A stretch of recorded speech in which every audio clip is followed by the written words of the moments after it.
বিসমিল্লাহির রহমানির রহিম। Welcome to Afroz channel. সেই খাবো না তালের পিঠা, খেয়ে দেখি বেজায় মিঠা। তোমরা থামলেন দেখেই নিশ্চয়ই বুঝতে পেরেছো আজকে কিসের রেসিপি চলে আসছে। তালের পিঠার রেসিপি চলে আসছে। কেউ যদি খুব মজার একটা তালের পিঠা বা বড়া বানাতে চাও তো অবশ্যই এই রেসিপিটা ফলো করতে পারো। কি যে টেস্টি হয়েছে এই রেসিপিটা ফলো করে তালের পিঠা বানিয়ে আমি বলতে পারবো না, বানিয়ে তোমরা টেস্ট করতে পারো। খুবই ইজি ওয়েতে দেখিয়ে দেবো। আর দেখো একদম এরকম ফুলকো ফুলকো হয়েছে। দেখো উপরটা এখন একটু গরম আছে বলে উপরটা একদম ক্রিস্পি হয়েছিল আর ভিতরটা খুব সুন্দর সফট, খুবই টেস্টি হয়েছিল। তো রেসিপিটা তোমাদের সাথে শেয়ার করলাম। প্রথমে আমার যা করতে হবে তা হচ্ছে 1 কাপ সুজি নিয়েছি। আমি কোনো রকম টালিনি, কাঁচা সুজিটাই নিয়েছি 1 কাপ। আর এখানে দুধ দিয়ে দিচ্ছি। হালকা গরম দুধটা আছে, হালকা গরম, অল্প করে, যাতে সুজিটা জাস্ট ভিজে যায় এই পরিমাণ দুধ লাগবে। অল্প একটু বেশি হলেও অসুবিধা নাই। এটা যখন আমরা আধা ঘন্টা 1 ঘন্টা রেখে দেব দুধটা কিন্তু পুরোটাই সুজিতে টেনে নেবে। ঠিক আছে, দেখতেই পাচ্ছ আমি কতটুকু দুধ দিয়েছি যেন সুজিটা ভিজে যায়। এবার একটা ঢাকনা দিয়ে আমি আধা ঘন্টা রেখে দিব। দেখো আধা ঘন্টা পরে চলে আসছি, একটু বেশিও হতে পারে। দেখো কি সুন্দর দুধটা কিন্তু টেনে গিয়েছে। আর এখানে তালের রসটা আমি আগেই বের করে নিয়েছি। একটা বড় তালের থেকে যতটুকু রস পেয়েছি সে পুরোটাই আমি তৈরি করব। ঠিক আছে, তো পুরো তালের রসটাই নিয়ে নিচ্ছি। এবার দিয়ে দিচ্ছি চিনি। 1 কাপ উঁচা উঁচা চিনি লাগবে। আর তালের পিঠা বলে কথা, পিঠা কিন্তু হালকা মিষ্টি হইলে টেস্ট একটুও ভালো হবে না।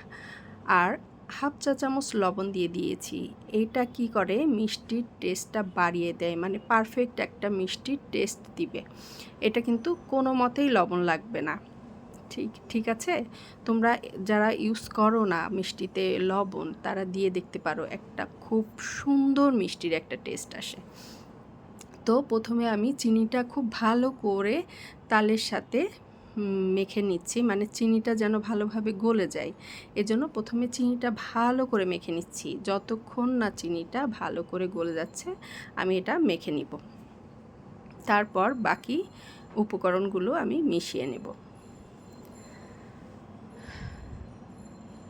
দেখতেই পাচ্ছ বেশ সময় নিয়ে মেখেছি। আচ্ছা, আমার বোলটা কিন্তু ছোট হয়ে গিয়েছিল, তো বোলটা চেঞ্জ করে নিয়েছি।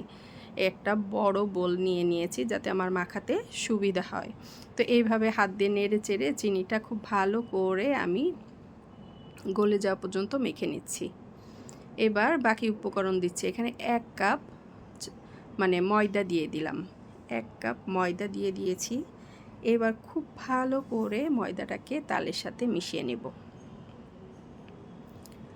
দেখতেই পাচ্ছ এটা আসলে মাখানোটা বলার কিছু নেই, আবার তালের রস বের করারও অনেক রেসিপি আছে। তো আমি আর ওইগুলো দেখানোর মধ্যে যাই নাই। তো আমি জাস্ট তালের পিঠা বলো বড়া বলো সেটারই একটা রেসিপি দিচ্ছি। খুবই টেস্ট হয় কিন্তু, অবশ্যই বানাবে বাসায়। আর এখানে দিয়ে দিচ্ছি হাফ চালের গুঁড়া, হাফ কাপ চালের গুঁড়া। ঠিক আছে, এই চালের গুঁড়া দেওয়ার জন্য কি হবে, পিঠাটা উপর থেকে ক্রিস্পি হবে, মচমচে হবে। ঠিক আছে, এই যে দেখো খুব ভালো করে চালের গুঁড়াটা মিশে গিয়েছে। এখন আমি এখানে দিয়ে দিচ্ছি হাফ কাপ নারকেল বাটা। বাটা বললাম কেন, আমি নারকেল পাই নাই, তো একটু নরম নারকেল যেটা পেয়েছি সেটা ব্লেন্ড করে নিয়েছি তুলে। ঠিক আছে, এখানে নারকেল কোড়াটাও দেয়া যাবে, কোনো সমস্যা নেই। তো নারকেলটা দিয়ে খুব ভালো করে মিশিয়ে নিলাম। এবার আমি আরও হাফ কাপ ময়দা লেগেছে, একটু মানে গোলাটা একটু পাতলা মনে হচ্ছিল, তো সেক্ষেত্রে আমি হাফ কাপ ময়দা দিয়ে নিচ্ছি। গোলাটা এমনভাবে তৈরি করতে হবে পিঠার গোলাটা যেন খুব শক্ত মাখা যাবে না, আবার একদম পাতলা হলেও তো বড়াটা তোলা যাবে না, তাই না? তো যেভাবে মাখতে হবে সেটা আমি ঠিক পারফেক্টভাবে তোমাদেরকে দেখিয়ে দেব।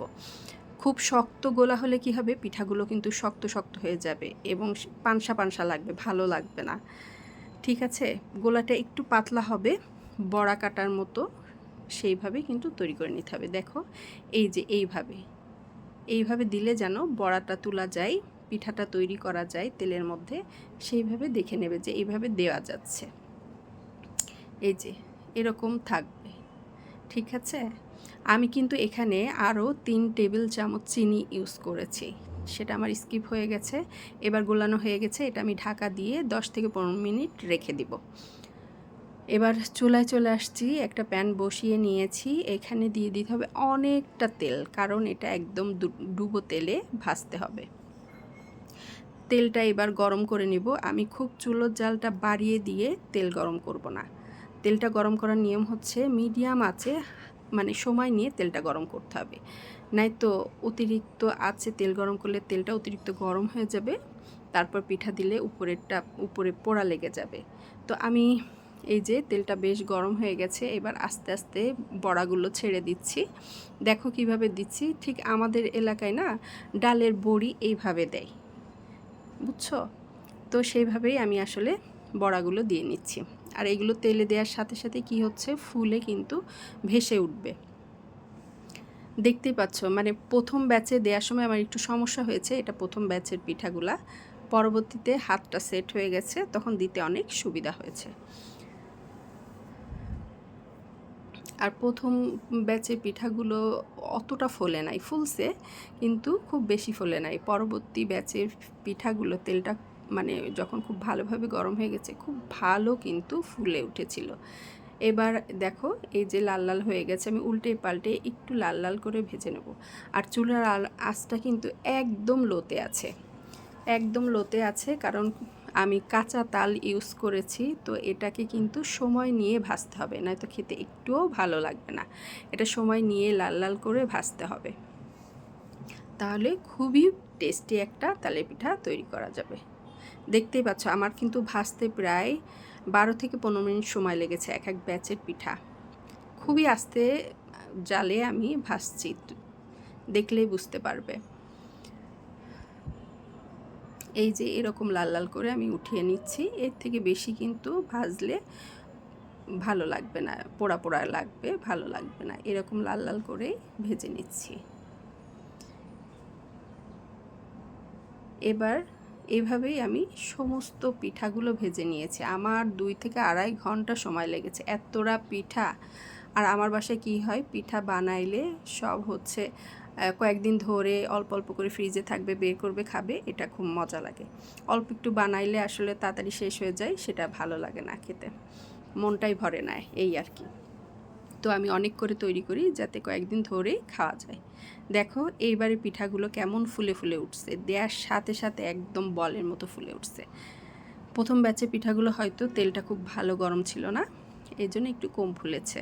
দেখো কি যে সুন্দর ফুলে ফুলে বালিশ হয়ে গেছে একদম। আর খেতে কিন্তু হয়েছিল অসাধারণ। Must try this recipe. এবং যারা দেখছো তারা অবশ্যই আমার চ্যানেলটাকে সাবস্ক্রাইব করে দিবে। এই যে তৈরি হয়ে গেছে আমার খুবই মজার তালের পিঠা। দেখতেই পাচ্ছ কেমন ফুলে ফুলে বল বল হয়েছে।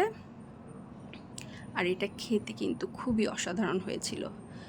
তোমরা যারা তালের পিঠা বানাবা এই রেসিপিটা অবশ্যই ট্রাই করবা, অবশ্যই ট্রাই করবা। দেখো ভিতরটা কি সুন্দর হয়েছে, আর উপরটা কিন্তু একদম ক্রিস্পি হয়েছে। তো এই রেসিপিটা ফলো করে তোমরা তালের পিঠে বানাবা, তালের পিঠা বলো বড়া বলো বানাবা, এবং ইনশাল্লাহ একটা ভালো রেজাল্ট পাবা। ওকে, থ্যাংক ইউ, আসসালামু আলাইকুম।